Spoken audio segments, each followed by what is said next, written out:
Prva stvar, nova tastatura, pošto je Marko Jack onu masakrirao, 43.000 dinara. Ljudi, jeste vi znali da postoji toliko skupa tastatura? Ljudi, 400 evra, 350 evra tastatura, burez. What the fuck? What the fuck? 350 evra. Tebra, ja nisam znao da ovo postoji, brate.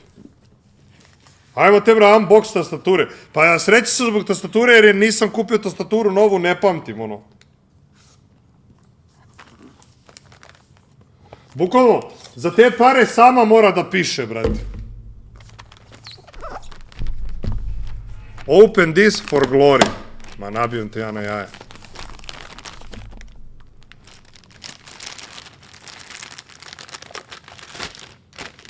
Da vidimo koliko je sati. Prvo da vidim kako se čuje. Da, nije napadna. Izgled dobar. Ovdje ima neki ekran. Koji valjda može se odlepi, ja?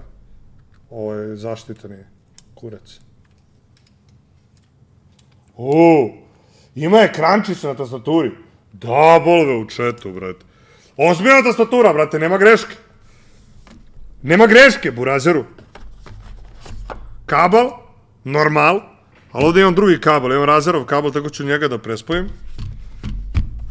Inače, ovo je bežična tastatura, tako da bi trebalo da radi bez žice. Logično. Logično. Evo ga.